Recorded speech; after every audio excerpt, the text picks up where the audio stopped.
Hello student, मैं doctor Gaurav Singh आपको अपने यूट्यूब चैनल बच्चों आपका स्वागत बंदन करते हैं और आशा करते हैं कि आप लोग स्वस्थ होंगे और पढ़ाई में व्यस्त होंगे। जैसा कि बच्चों हम लोग लास्ट क्लास में पढ़ चुके हैं बीएससी फिफ्थ सेम का टॉपिक ओवेलिया कॉलोनी।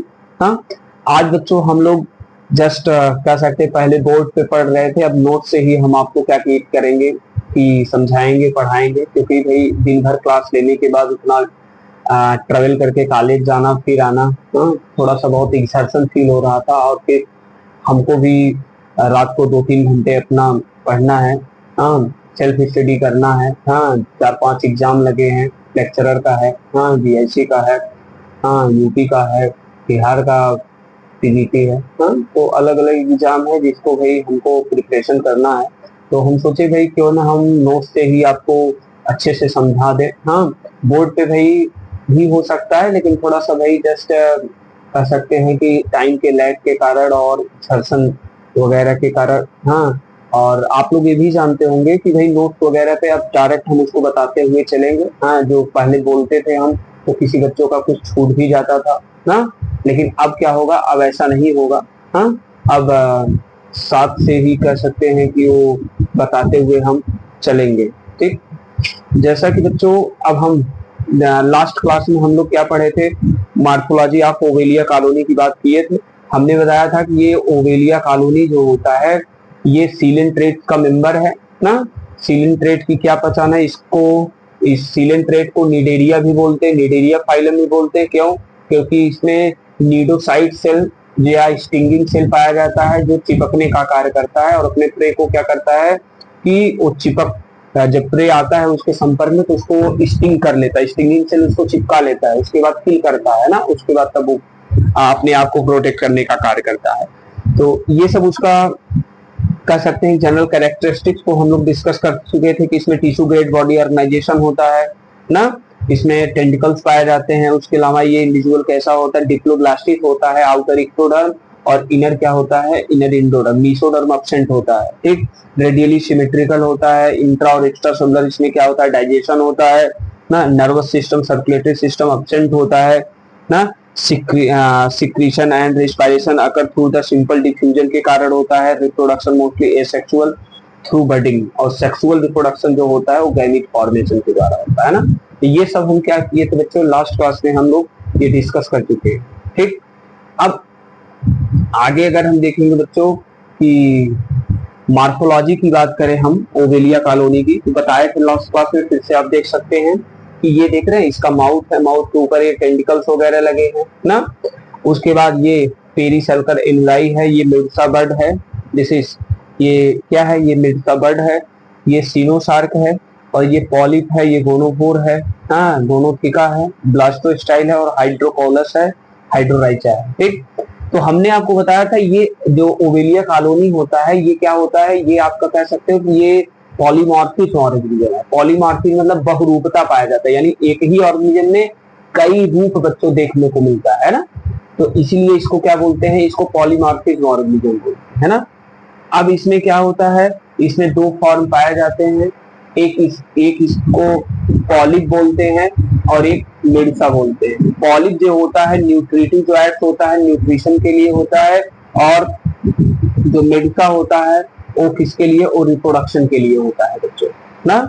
तो अब देखेंगे अगर बच्चों हम ओवेलिया कॉलोनी के डायग्राम को, तो डायग्राम इसका कैसा होता है, ये इंडिविजुअल कैसा होता है, ब्रांच्ड होता है, कैसा होता है, ब्रांच्ड होता है। ठीक, उसके बाद भाई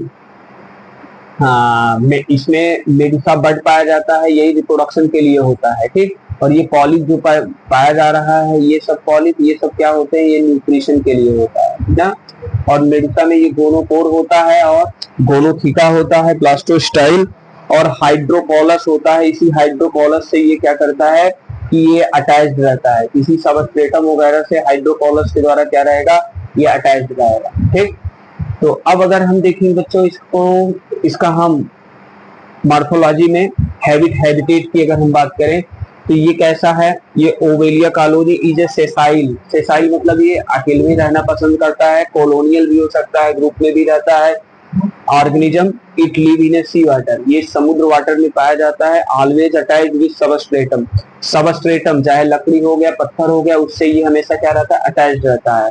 विद द हेल्प ऑफ हाइड्रोकोलस ना, ये देखिए हाइड्रोकोलस हमने आपको बताया था, ये जो बॉडी होता है इसका हाइड्रोकोलस, इसी से ये क्या रहता है, इसी से ये अटैच्ड रहता है। किसी भी सबस्ट्रेटम चाहे लकड़ी हो चाहे पत्थर हो उसी से क्या होगा, अटैच्ड होगा। ठीक, शेप साइज एंड कलर की बात करें बच्चों, तो it is a highly branched structure contain different type of the joints, ये ब्रांच स्ट्रक्चर होता है जैसे पौधे में जो ब्रांच होता है ना, it is a highly branch structure contain different type of the joints, कई प्रकार के जॉइंट्स को कंटेन किया रहता है।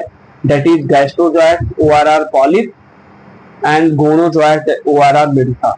गैस्ट्रोजॉइंट जो पॉलिप जो न्यूट्रिशन देता है पूरे कॉलोनी को, गोनोजॉइंट इसको मिडसा बोलते हैं, ये रिप्रोडक्शन में हेल्प करता है। The size of Obelia colony is reach up to 1 से 3 सेंटीमीटर, जो ओवेलिया कॉलोनी का साइज होता है बच्चा वो 1 से 3 सेंटीमीटर होता है।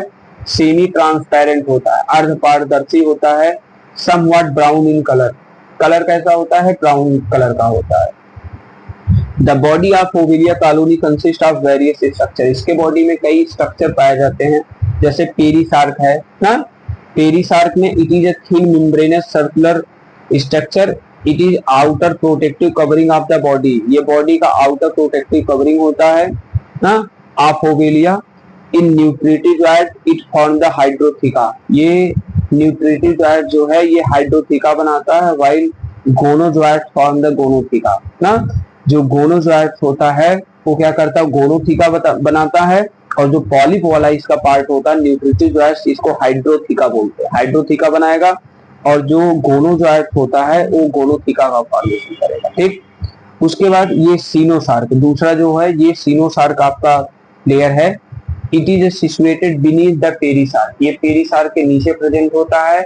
It is consist of the outer ectodermal layer, outer जो होता है इसमें एक्टोडर्मल लेयर होता है एंड इनर इंडोडर्मल लेयर ना।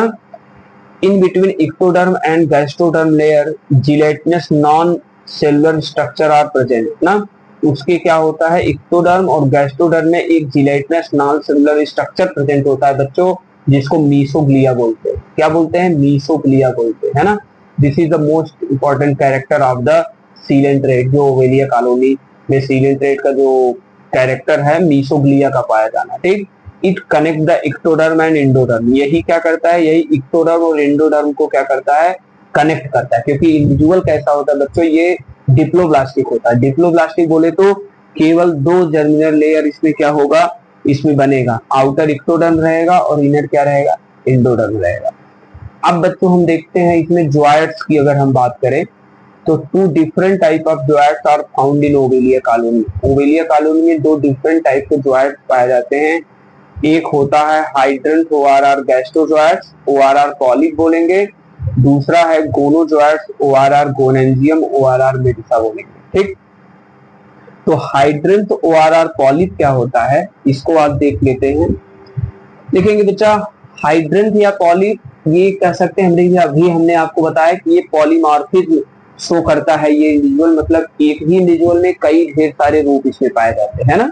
तो एक पॉलिप वाला फॉर्म होता है, रूप होता है, और एक क्या होता है, मेडुसा वाला। जैसे आप लोग पढ़े होंगे बच्चों, जो प्लांट किंगडम का जिसको जोकर बोलते हैं, दैट इज माइकोप्लाज्मा ना, माइकोप्लाज्मा को प्लांट किंगडम का जोकर बोलते हैं, जिसको पीपीएलओ के नाम से भी जानते हैं। वो आपकी पृथ्वी की सबसे छोटी कोशिका है ना, वो भी क्या होता है, उसको जोकर बोलते हैं। जोकर को आप तो जानते ही होंगे, जोकर भाई क्या करता है, कभी नाक पे लगा लेगा ललका, हाँ, कभी नया कपड़ा पहन ले, कभी दूसरा कॉस्ट्यूम पहन के चला आएगा। तो मतलब अलग अलग ढंग से वो अपने बॉडी को चेंज करता रहता है, इंटरटेन करता रहता है। जो लोग भाई देखते हैं सर्कस वगैरह में जो जोकर रहता है उसको आप जानते हो। तो सेम इसी प्रकार ये इंडिविजुअल ऐसा होता है कि इसमें कई रूप पाया जाता है एक इंडिविजुअल में। ठीक, तो एक उसमें से पहला जो रूप है उसको हाइड्रेंट या पॉलिप बोलते हैं ना। अब इसको हम देखेंगे, hydranth or gastrozooids, or polyp. Gastrozooid, gastro नाम से स्पष्ट है, गैस्टेशन, गैस्ट्रेटरी ऑर्गन जो आपका होता है वो क्या होता है, वो आपका डाइजेस्टिव सिस्टम। डाइजेस्टिव सिस्टम किसके लिए होता है, न्यूट्रिशन देने के लिए। तो सेम उसी प्रकार हाइड्रेंट आर गैस्ट्रोजॉइंट या पॉलिप इसको बोलते हैं। इस सिलेंड्रिकल स्ट्रक्चर, एक ऐसा होता है सिलेंड्रिकल स्ट्रक्चर होता है, consist of outer ectoderm and inner endoderm. Outer ectoderm होता है और इनर क्या होता है बच्चा, एंडोडर्म होता है। And gelatinous mesoglea in between them, उनके बीच क्या होता है, जिलेटिनस मीसोग्लिया होता है ना, उनके बीच क्या होता है, जिलेटिनस मीसोग्लिया पाया जाता है। उसके बाद आप देखेंगे कि भाई हाइपोस्टोम ओआरआर मैनुब्रियम, मैनुब्रियम है, ये ब्रियम है, गलत लिखी है बच्ची, मैनुब्रियम है, manubrium are projected upward which bear mouth at apex, जो माउथ को ऊपर की तरफ कंटेन करके रखता है। अभी डायग्राम देखेंगे। Mouth open into a well developed gastrovascular cavity, mouth को होता है तो गैस्ट्रोवेस्कुलर कैविटी में खुलता है। This is most important. जैसे हम लोगों में स्टमक होता है, आगे जाके भोजन स्टोर होगा, उसके बाद इंटेस्टाइन में डाइजेशन होगा, तो इसमें क्या पाया जाएगा, गैस्ट्रोवेस्कुलर कैविटी पाया जाएगा। यहीं पे भोजन का क्या होगा, डाइजेशन होगा, याद रखिएगा आप लोग। पेरिस are surrounded by the whole body at the posteriorly, large number of tentacles are present over the hypostome which responsible for capturing the food ना।